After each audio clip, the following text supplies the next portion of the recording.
Welcome to Shubasworld. இந்த வீடியோல நம்ம travel during pregnancy. ஸோ ப்ரெக்னெண்ட்டாக இருக்கும்போது ட்ராவல் பற்றி பார்க்க போகிறோம்.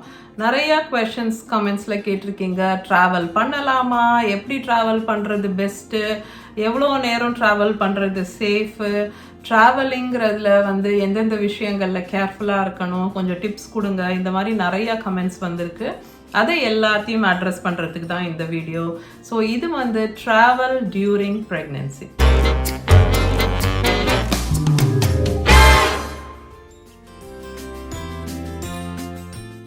வீடியோட டீட்டெயில்ஸ்க்கு போகிறதுக்கு முன்னாடி ஷவுட் அவுட் டைம்.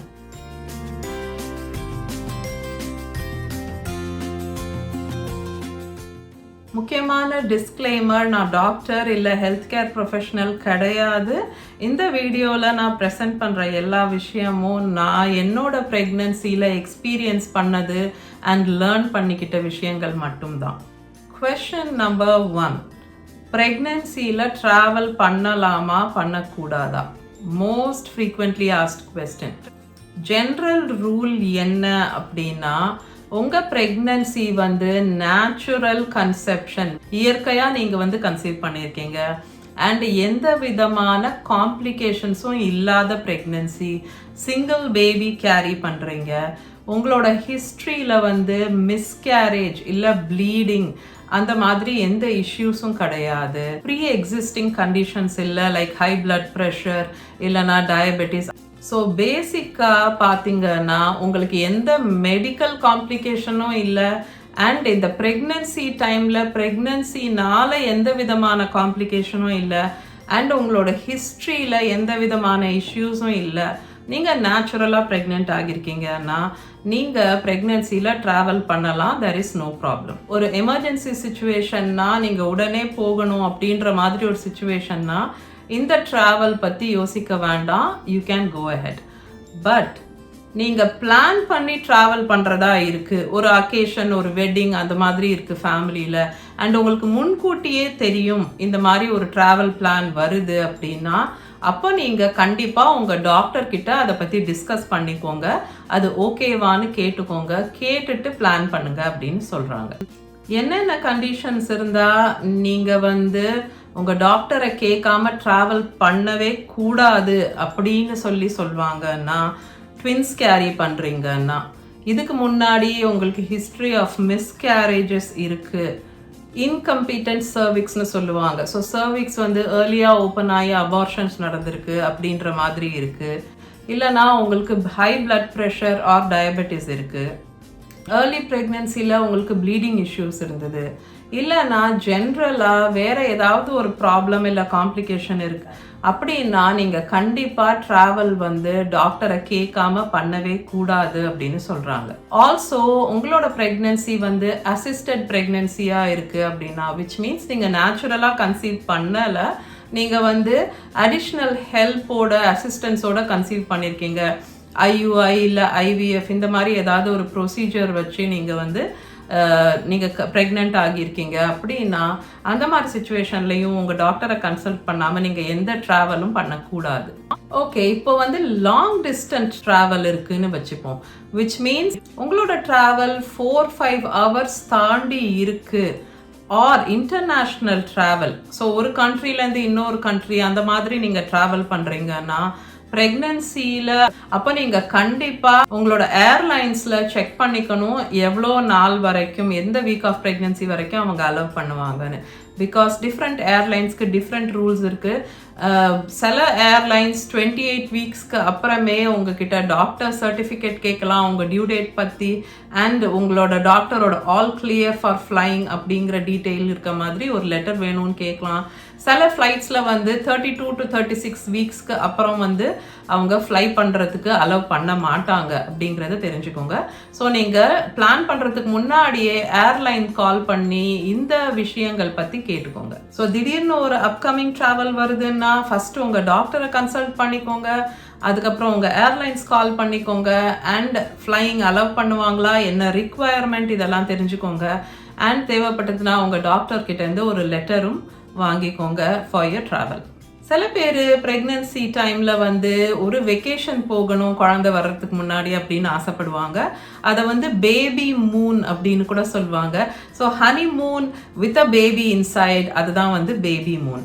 ஸோ இந்த பேபி மூன் பிளான் பண்ணுறீங்க, இல்லை குழந்தை வர்றதுக்கு முன்னாடி ஒரு வெக்கேஷன் போயிட்டு வரணும்னு ஆசைப்படுறீங்கன்னா it will be totally okay. எப்போ அது பிளான் பண்ணணும், எப்படி பிளான் பண்ணணும் அப்படிங்கிறத பற்றி பார்க்கலாம். நீங்களே ஒரு வெக்கேஷன் பிளான் பண்ணுறீங்க ஆர் ஒரு பேபி மூன் பிளான் பண்ணுறீங்கன்னா எப்போ பிளான் பண்ணுறது பெஸ்ட் டைம் டியூரிங் ப்ரெக்னென்சின்னு பார்த்தீங்கன்னா செகண்ட் ட்ரைமெஸ்டரில். செகண்ட் ட்ரைமெஸ்டர் என்ன, 4th, 5th, 6th மந்த். இந்த 3 மாதம் இருக்கு இல்லையா, அதை தான் செகண்ட் ட்ரைமெஸ்டர்னு சொல்கிறாங்க. ஸோ இந்த செகண்ட் ட்ரைமெஸ்டர் தான் ட்ராவல் பண்ணுறதுக்கும் வெக்கேஷனை என்ஜாய் பண்ணுறதுக்கும் பெஸ்ட் டைம். ஏன்னா ஃபர்ஸ்ட் ட்ரைமெஸ்டரில் இருக்கக்கூடிய ப்ரெக்னென்சி சிம்டம்ஸ்னால இருக்கிற அசௌரியங்கள் உங்களுக்கு இருக்காது. எக்ஸ்ட்ரீம் டயர்ட்னஸ், வாமிட்டிங், அது இதுன்னு அந்த பிரச்சனை இருக்காது. ஆல்சோ தேர்ட் ட்ரைமெஸ்டரில் இருக்கக்கூடிய ரிஸ்க், ப்ரீமெச்சுவர் லேபர் ஸ்டார்ட் ஆகிடலாம், இல்லை எதுவும் ப்ராப்ளம்ஸ் வரலாம் அப்படின்ற மாதிரி அந்த டென்ஷன் இல்லாமல் இருக்கும். ஸோ செகண்ட் ட்ரைமெஸ்டர் தான் ஐடியல் ஒரு வெக்கேஷன் பிளான் பண்ணுறதுக்கு.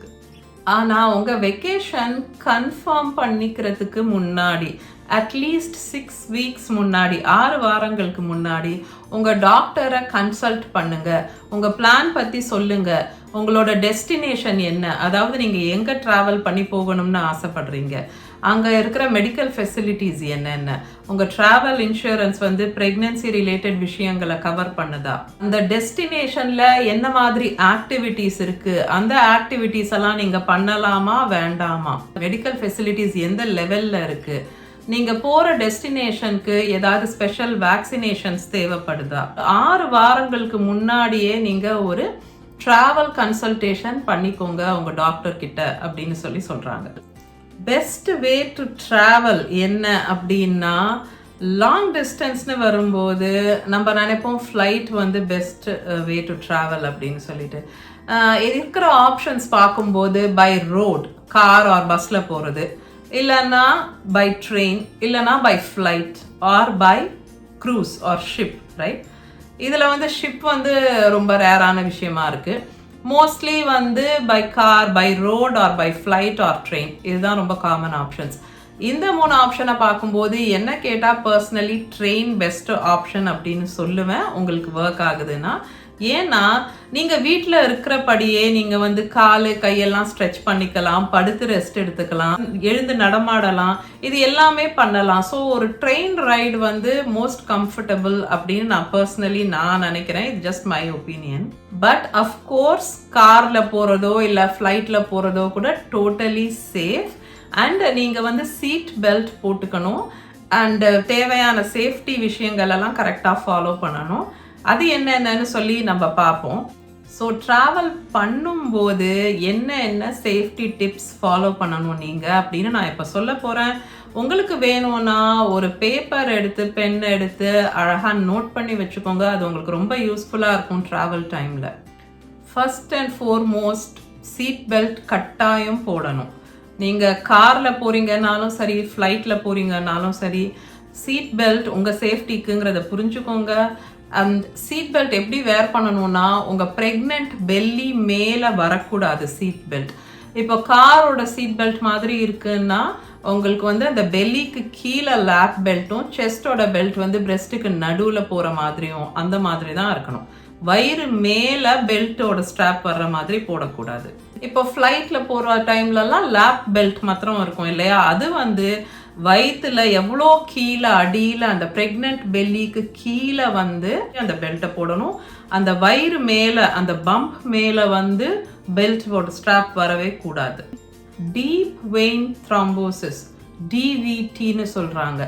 அதாவது பிளட் கிளாட் ஆகக்கூடிய ஒரு ரிஸ்க் வந்து அது வந்து ப்ரெக்னென்சியில் இன்னும் அதிகமாகிடுது. கால்களில் வந்து பிளட் கிளாட்ஸ் மாதிரி ஃபார்ம் ஆகிற ப்ராசஸில் அந்த கிளாட் வந்து டிட்டாச் ஆகி போய் வேறு ஃபர்தராக வந்து லங்ஸில் இல்லை வேறு எங்கேயாவது போய் இன்னும் ஃபர்தராக காம்ப்ளிகேஷன்ஸ் காஸ் பண்ணும். அதுதான் டிவிடின்னு சொல்கிறாங்க. இந்த டீப் வெயின் த்ராம்போசிஸ், அதாவது கால்களில் எஸ்பெஷலி வந்து அந்த பிளட் கிளாட் ஃபார்ம் ஆகக்கூடிய ரிஸ்க் இருக்குல்ல, அது வந்து ரொம்ப டேஞ்சரஸ். அண்ட் அந்த ரிஸ்க் வந்து ப்ரெக்னென்சியில் இன்னும் கொஞ்சம் அதிகமாகிடுது அப்படின்னு சொல்கிறாங்க. அதனால் நீங்கள் வந்து உட்காந்து ட்ராவல் பண்ணுறீங்க லைக் கார்லையோ ஃப்ளைட்லையோ அப்படின்னா அடிக்கடி எழுந்து ஒரு 1/2 hour to 1 hourக்கு ஒரு முறை எழுந்து கொஞ்சம் நடமாடுறதோ ஸ்ட்ரெச் பண்ணிக்கிறதோ இல்லை கால்களை வந்து மூவ் பண்ணுறது. ஸோ இப்படி பாதங்களை வந்து இப்படி இந்த ஃப்ளெக்ஸ் பண்ணுறது இல்லைனா ரொட்டேட் பண்ணுறது அண்ட் கால் விரல்களை வந்து விகில் பண்ணுறது. ஸோ காலோட விரல்களை இப்படி அசைச்சிக்கிறது, அந்த மாதிரி மூவ்மெண்ட்ஸ் வந்து கொடுத்துக்கிட்டே இருக்கணும் உங்கள் கால்களுக்கு. அண்ட் எழுந்து ஸ்ட்ரெச் பண்ணுறது, கொஞ்சம் நடந்துக்கிறது, அதெல்லாமும் கட்டாயம் பண்ணணும் இந்த டிவிடியோட ரிஸ்க்கை அவாய்ட் பண்ணுறதுக்கு. இந்த கம்ப்ரெஷன் சாக்ஸ் அண்ட் ஸ்டாக்கிங்ஸ்னு விற்குது, அதுவும் வந்து இந்த பிளட் கிளாட் ஃபார்மேஷன்ஸ் எல்லாம் ஆகாமல் வந்து இருக்கிறதுக்கு ஹெல்ப் பண்ணும். ஸோ உங்கள் டாக்டர் வந்து அதை ரெக்கமெண்ட் பண்ணுறதுக்கும் வாய்ப்பு இருக்குது. இல்லைனா நீங்களே அதை சர்ச் பண்ணி நீங்கள் வாங்கி ட்ரை பண்ணலாம். ப்ரெக்னன்சி டைமில் யூஸ் பண்ணுற கம்ப்ரெஷன் ஸ்டாக்கிங்ஸ் இல்லைனா compression socks for travel during pregnancy அப்படின்னு சொல்லி நீங்கள் சர்ச் பண்ணி பாருங்கள். இல்லைனா நீங்கள் உங்கள் டாக்டர் கிட்ட அதை பற்றி கேட்டு தெரிஞ்சுக்கோங்க. அண்ட் அவங்க ரெக்கமெண்ட் பண்ணுறாங்கன்னா நீங்கள் அதை வந்து ட்ரை பண்ணலாம். ஆல்சோ லூஸ் கம்ஃபர்டபுள் க்ளோத்ஸ் போட்டுக்க சொல்கிறாங்க. அண்ட் நெக்ஸ்ட் ட்ராவல் பண்ணும்போதும் சரி, உங்கள் டெஸ்டினேஷனில் அதாவது ட்ராவல் பண்ணி போன வெக்கேஷனுக்கு போயிருக்கிற இடத்துலையும் சரி, நீங்கள் என்னென்ன விஷயங்கள் கவனமாக இருக்கணும்னா, நீங்கள் வந்து வெல் ஹைட்ரேட்டடாக இருக்கணும். ஸோ தேவையான அளவு தண்ணியை குடிக்கிறது பண்ணணும். அப்பப்போ யூரினேட் பண்ணணும் ஃப்ரீக்வெண்ட்டாக. தேவைப்படும் போது யூரின் பாஸ் பண்ணணும். எதுவும் ஹோல்டின் பண்ணாதீங்க, அப்போ இன்ஃபெக்ஷன் வரத்துக்கு சான்சஸ் இருக்குது. ஸோ இந்த ட்ராவல் வந்து பண்ணாதீங்கன்னு சில பேர் சொல்கிறதுக்கு வந்து ரீசன் என்னன்னா, இன்ஃபெக்ஷன் வர்றதுக்கோ இல்லை வேறு இல்னஸஸ் ஆர் இன்ஃபெக்ஷன்ஸ் வந்து போன இடத்துல நீங்கள் பிக்கப் பண்ணிடக்கூடாது அப்படிங்கிறது தான். தண்ணினால தான் நிறையா sickness or illness or infections வந்து காஸ் ஆகுது.